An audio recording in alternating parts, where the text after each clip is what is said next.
Hi there, welcome to Dwight and Friends. Around the table are three very familiar faces. Kevin Davies is one of the most respected footballers of his generation. He's an inspiration to players past and present.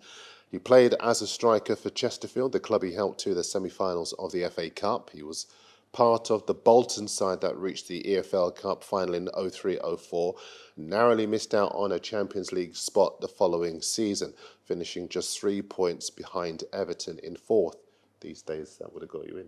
Yeah. He made it into the England squad at the age of 33, having played at under 21 and under 18 level. And he's been a manager at Southport. Kevin, welcome. Thank you. David Ornstein is arguably the greatest exponent of the transfer story of our time, widely respected with an outstanding contacts book. David comes with a whole host of much-needed mobile phone chargers. He joined the Athletic in October 2019 after 12 years as a sports journalist and correspondent at the BBC.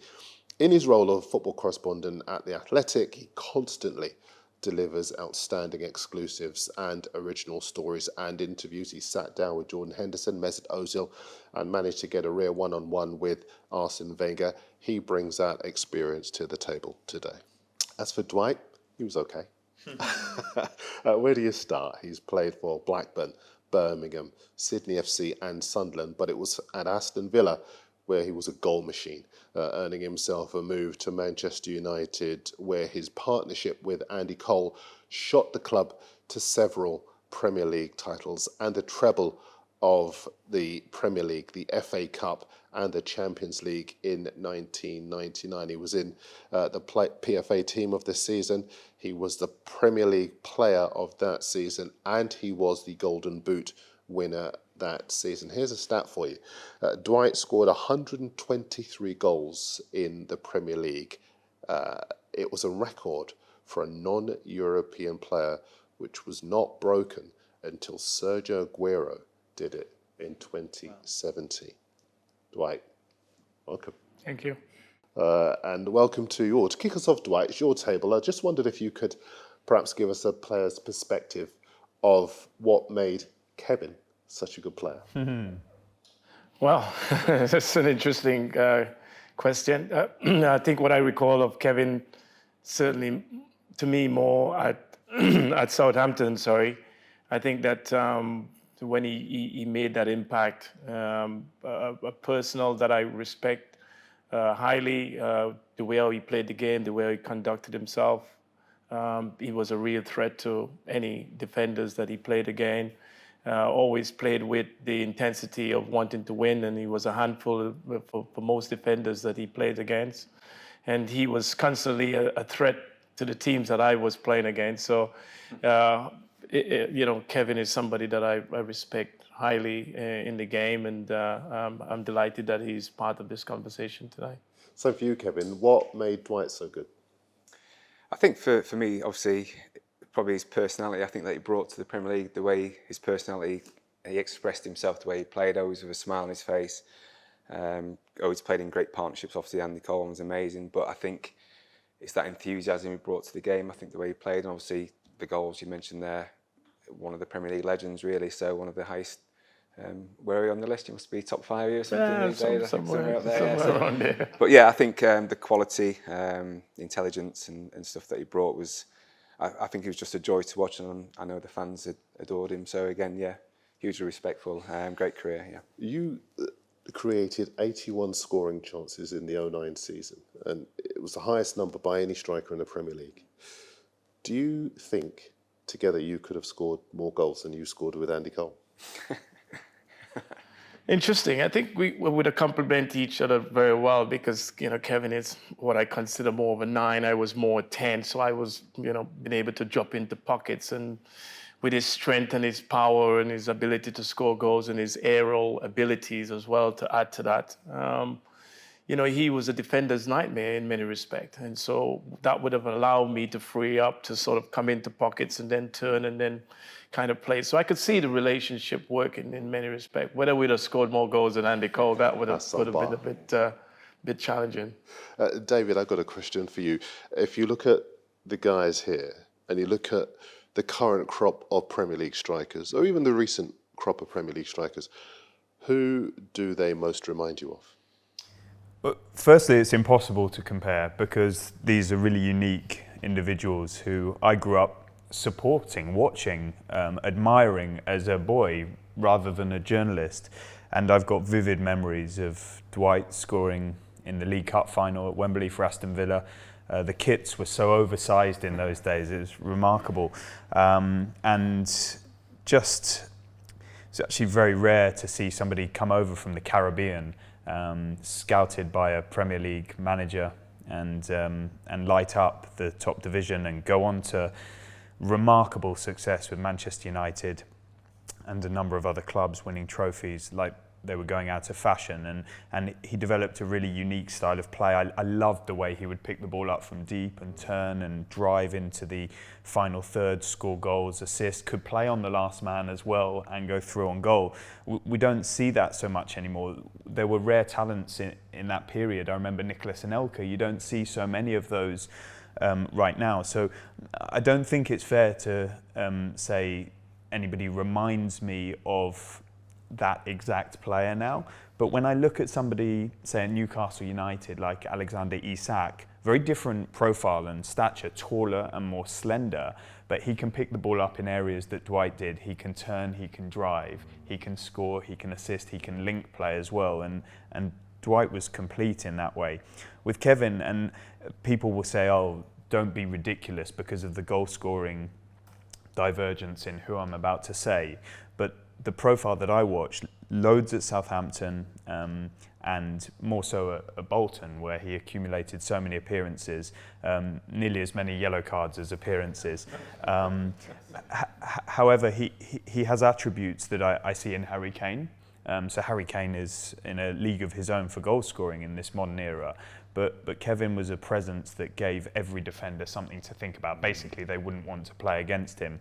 He could score different types of goals with his feet and with his head. He adapted his career. So at Southampton, he was breaking through as this young goal scorer who was, very athletic and running through, and the type that you're sort of looking at in not too dissimilar way to Wayne Rooney when he burst onto the scene. But then he adapted when maybe defenders were getting quicker, maybe Kevin realised that pace wasn't his number one attribute, but he could position himself in certain areas, he could link the team, how he did beautifully at Bolton. And that's what Harry Kane has started to do. He's dropped deeper, he's become a creator and an assist maker, scoring with his head and his feet, leading by example. A top leader Kevin was, and a top person too. So my two very long-winded comparisons, which is a hint of the waffle I come out with. Keep going. Keep going. You're enjoying that, Kevin. I'm going to go for the original Alexander Isak and Harry Kane. Love that. I'll take that all day. And yet, you worked in a butcher shop as a kid. Yeah. For my, he was my Sunday league manager really. Yeah, and we were, from the council estate, not much money, 6 kids. It was a tough upbringing, but I think that stood me in good stead going forward. My brother was sort of 10 years older than me, so at 8, 9, I'm playing against men, so I was tough. But I was a grafter. Paper rounds in the morning, school, 2 buses to school, that kind of thing. Paper rounds. Did the Avon for a little bit. I was in the butchers, pizza, pot washer, 15. So I was a grafter, and you had to be back then, really. I think it was instilled in me from the parents, and that took me through my career, because a football career is tough. It's tough to make the break. At 16, being released by Sheffield United, that was my team. You could have just gone the other way, but it was like brother around the neck. Right, we're going to work even harder. Chesterfield picked me up, and then I just that's the way I did my career. It was hard work, graft, never quitting, because it's the situations in football, maybe not for you, where you've been, released, which happened to me 2 or 3 times, and they're tough to take at any age, 16 or 36 when I left Bolton. It's tough. So there's a resilience in there, which was from my upbringing, really. So, and it's still to this day, trying to instill that into your kids as well. So that's. But even if I go back to when you were a kid, I mean, your parents separated, and if it wasn't for the guy who gave you your first pair of boots, you'd have never become a footballer. No, potentially not. No, it's it's not uncommon for parents to split. My mum obviously was seeing someone on the estate who's a Jamaican fella, and we ended up moving in with him. And he was brilliant to me, supported me all the way through. He had a car, I was taking him to football games, so you know, it is one of those things you don't look too much in as a 10, 11-year-old kid. You know, you go to school, you play football, leave them to that kind of thing. But things changed for us as a family then, but it wasn't necessarily a bad thing. We had a great upbringing from the family. It was well supported from, seeing my dad at the weekends and things like that. So, yeah, I love my childhood. I wouldn't change a thing. You, as a child, you should have died. Tell me that story. Well, I have very little recollection of it, of course, because it happened at the age of 2, and so I was only told by it and the story, and of course I've got a scar on my back to really indicate the extent of the accident. So I was run over by a car at the age of 2. How does that even happen? Well, again, the stories that was told, and there were several stories in that one of the corner shops that I was with my sister, and my elder sister was across the road. And while I was in the shop there, I think my sister kind of like taking a knife, but my other sister across the road is kind of waving at me. And so I kind of just took off and just run across the road, while my other sister probably just, taking an eye off me for just a split second. And so I was told that the car sort of hit me and dragged me 100 yards, something along those lines. And there was a doctor, a Chinese doctor, I was told, behind, in the next car behind.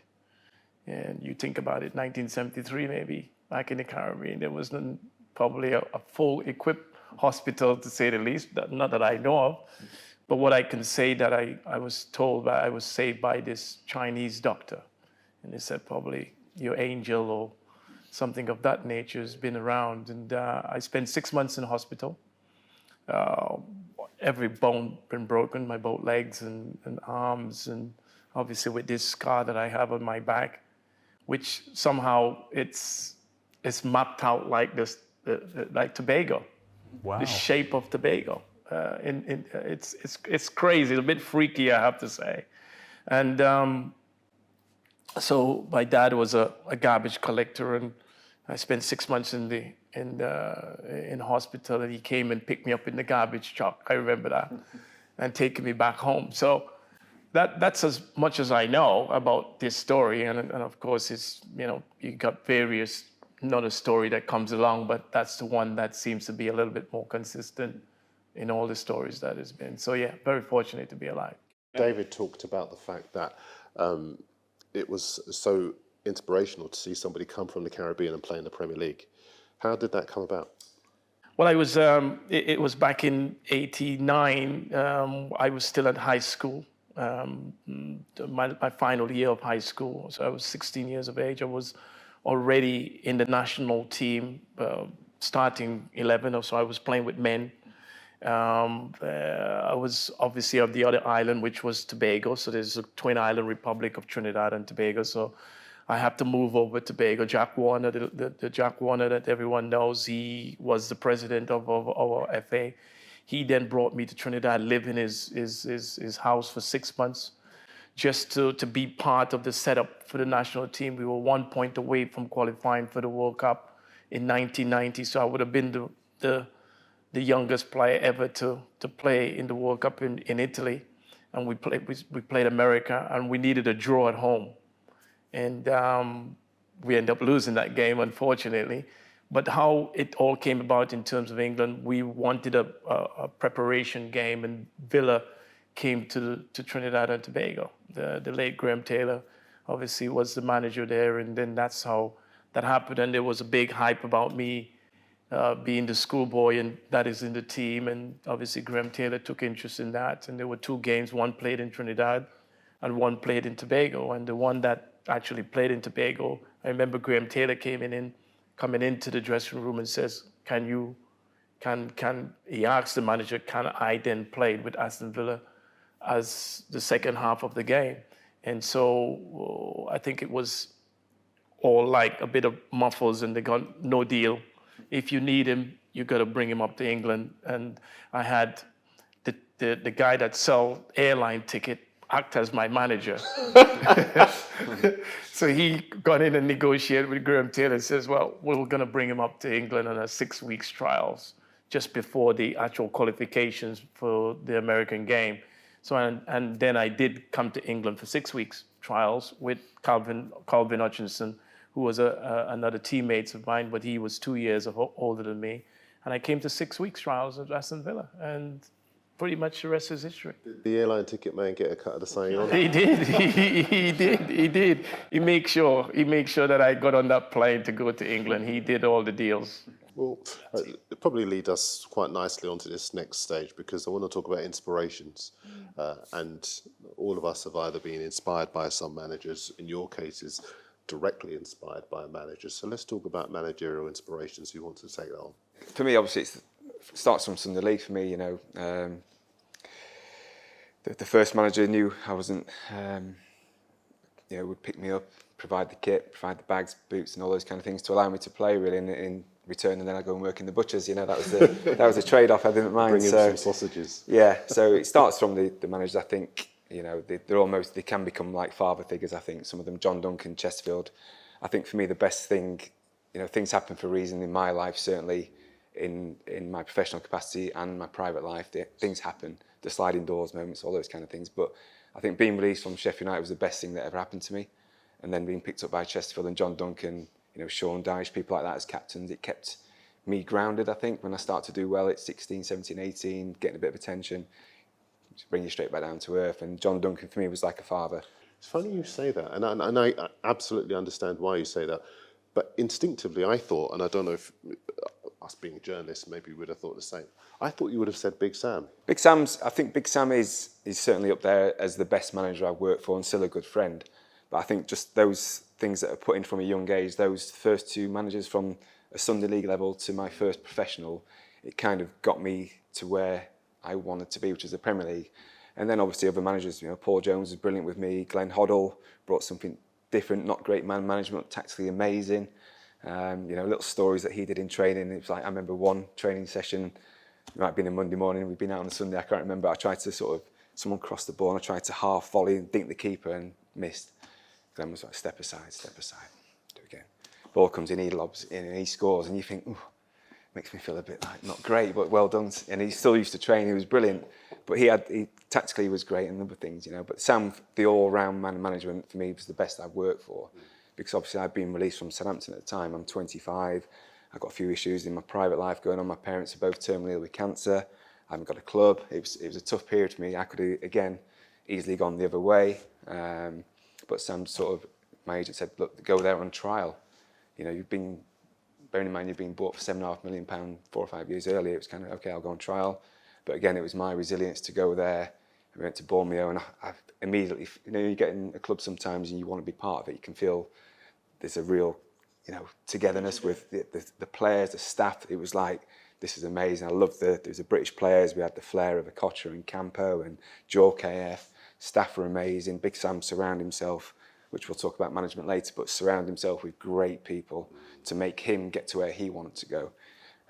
So immediately I wanted to be part of that, and Sam was just amazing in terms of just wanting to succeed. And I remember the week before we played Man United away, first game of the season. I still haven't signed a contract. He went, there's your contract. It's not as good as what you expect, but it's an opportunity for you. And by the way, you're starting on Saturday. I was like, wow. So I've gone from being released to starting at Old Trafford. When Ronaldo made his debut. We lost 4-0.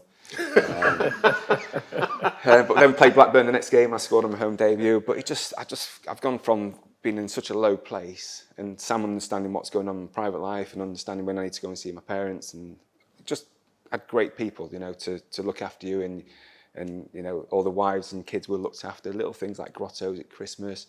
It's just a great place to go in and work every day, and Sam was driving everything. So obviously Sam's well up there. Was he a bit of a psychologist? I mean, all the stuff that you're saying, it sounds as though he's a master. He wasn't, but the people he had there was Mike Ford who worked for us, and would just call these meetings, and he would just take over and he'd plant these little seeds, and they'd have all the stats to say. Go and tell us the story. He'd just say, right, it would be so set up for you as a player that you know what it would take to succeed individually and as a team. So they'd say, against the bottom 6 teams, you need to get this many points.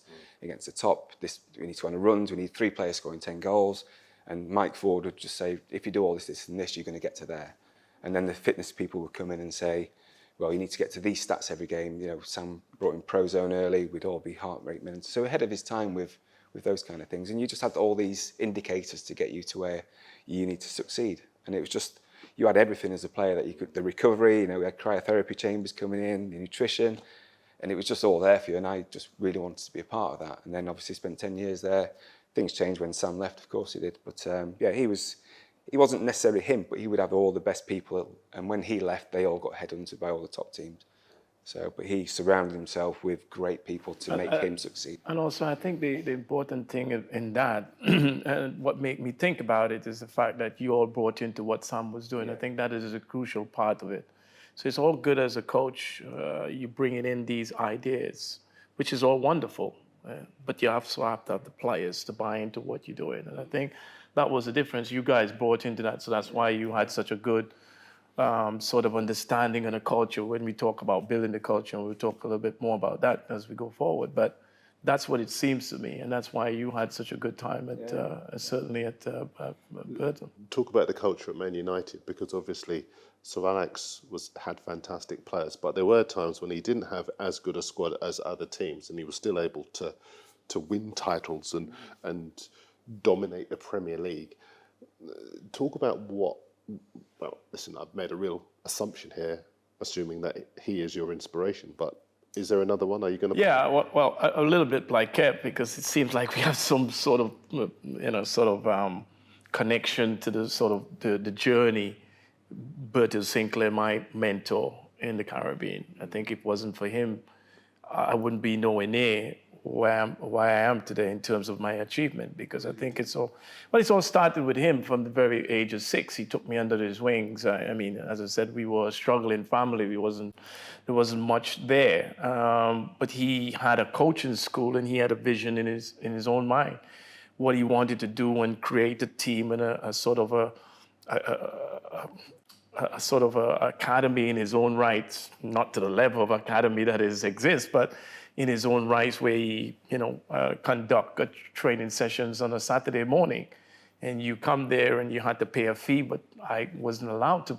I couldn't afford a fee at the time, but he allowed me because he saw something with me at a very tender age. So I was, it's very hard to just jump to Sir Alex Ferguson, because at the end of the day, if it wasn't for Bertie Sinclair, I would never, ever get anywhere close. David, Dwight and Kevin have both talked about people very personal to them, and in so doing have not answered the question. My influence has spread. But in terms of actual footballing inspirational figures, what instantly comes to mind in English football in the time that we've been working as journalists? There are two figures who we just can't get away from, and that's a manager that Dwight played for and knows incredibly well in Sir Alex Ferguson, and we had a very different relationship with him than you did, although we may have received similar treatment at some times. And then a man that both gents played against in Arsene Wenger, and it was poetic really that they overlapped and dovetailed, and I spent more time in the company of Arsene Wenger because I was working in the south of England and he was manager of Arsenal, but still travelled up to Manchester and now live in the area, very close to where Sir Alex Ferguson lives, and through my career have been able to experience his influence and also read a lot about both men.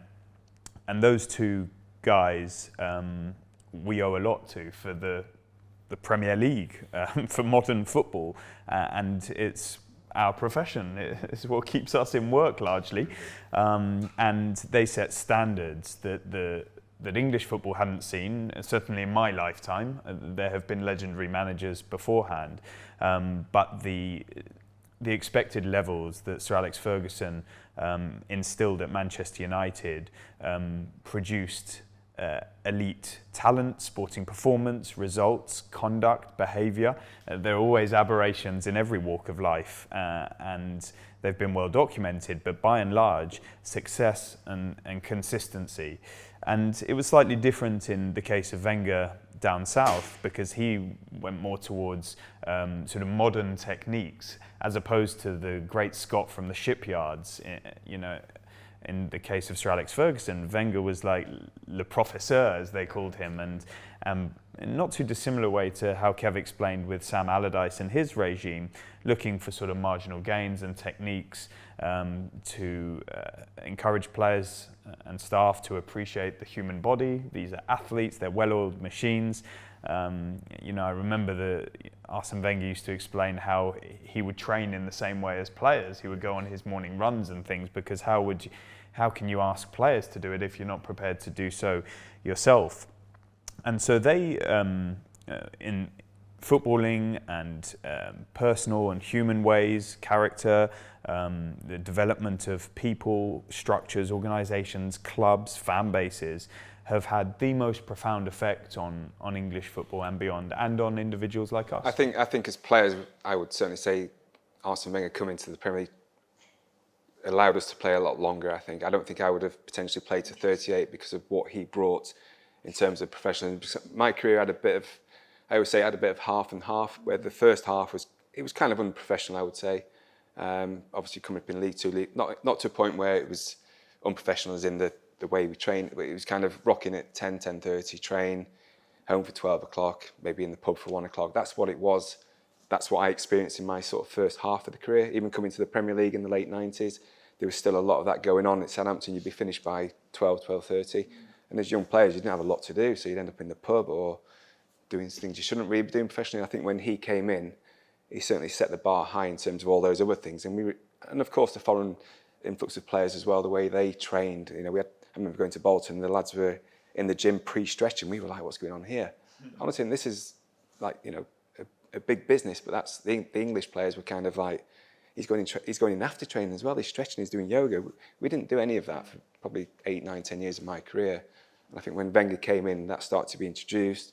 Obviously, Sam cottoned onto that a bit, and people started to copy a little bit, and it became a lot more professional. Double sessions, we were like, wow, what's going on here? And obviously, we benefited from that in terms of playing to a higher level, better contracts, and all those kind of things. I think that a lot of that was down to Wenger, really. Yeah, I mean, I'm very fortunate to have played, particularly at Villa. I played under about 4 different managers. And Dr. Wenger, when the late Sir Graham Taylor left the club, and he left at a very, very early stage in my time at Villa. Literally 6 months, he was named England manager. So he left me behind, and it was like a bit lost in many respects. And Wenger came in, but he was ahead of his time. He was the Arsene Wenger that comes into Villa, got shut down very quickly because of his ideas and the drinking culture that you mentioned. You know, I was there from the very start of the Premier League, you know, playing at Aston Villa. So, sorry, so was it Dr. Wenger who wanted to clamp down on the drinking culture? Yeah, that's right. He was the one who originally came in at Villa and wanted to clamp down. I wasn't drinking because I was still a teen. I never drank till I was 21 years of age. But Dr. Wenger came in there, I remember, and telling the players, no drinking, no this, that. And he got shut down immediately. I remember very much. The players obviously gone against it and says, who's this Dr. Wenger's coming in here and trying to change the culture? And drinking, as Kevin mentioned, it's a big thing in England traditionally. Back in those days, it was so the players didn't really. Again, I go back to players not buying into the idea, but he tried to introduce that sort of philosophy at Villa and couldn't get anywhere close. And then you got Ron Atkinson comes in, flamboyant, been at Man United. Players love him, galvanized around him. He made some changes. Again, Daly and Atkinson, the late Daly and Atkinson, and then Dean Saunders, renowned goal scorer, and the Irish connection with Ray Houghton, Steve Staunton, Andy Townsend, Paul McGrath. And so I came through that type of generations and having to survive through that stilt. But really, I learned a lot from Ron Atkinson being manager. But really, I started to excel even more with Brian Little comes in. Because again, the history, he played at Villa, similar type of player, a striker to a striker, and then, you know, sort of said to me, I was his number 1 man when I came in. He literally says, listen, you should be playing, and you're playing every game as my number 10. And that's when I sort of excel in my own way. I'm quite fascinated by the Wenger's story because in media, Dr. Vinglos is often lampooned, and he's often not really given that much respect. Oh, he didn't. And it might well have been because of the time, because at the time there was that drinking culture. It was very much established in English football. And anybody who came and sort of pushed against that, maybe they were derided because they were seen as somebody who was trying to, I don't know, take a wrecking ball to something that a lot of people felt was a normal thing. I think we're guilty in this country of a lot of misconceptions, and maybe beyond this country as well, in society. And so a more recent example is somebody like Ralph Rangnick went into Manchester United. Okay, maybe he might not have been the right guy to be the interim head coach. Maybe he was, but whatever, his career has shown that he's an inventive person, he's got great ideas, he has inspired many players, coaches, managers, staff, executives in the Red Bull Group and elsewhere. So those who turn their nose up because maybe he didn't come across that well on camera as manager of Manchester United at that moment in time, because some results went against him and performances were not their best, which could have been and was due to a multitude of factors. We take a very simplistic approach, and we're going to come on to speak about this in other areas at the moment. But you know, we've got to be careful not just to judge books by their covers. When Christian Gross came into Tottenham and waved a tube ticket, that was almost like him set as the figure of fun, whether he had been good, bad or indifferent. He's had success elsewhere. Claudio Ranieri in a different way, and perception is very different to reality. And I don't mean to be selfish in this conversation, but I just wanted to add one point of living through the era of, say, Wenger and Ferguson, which transcended from me as a fan, an avid fan, into professional as well, and seeing them in a different way. But these people set the highest of standards, and many of the managers that you've referenced have done as well. And so that rubs off on people like me. When you take that approach towards your journalism, you conduct yourself to the highest standards of integrity and honesty and diligence that you apply to your craft. And when people say to me, you know, how do you get so many stories right, and how do you keep across so much stuff?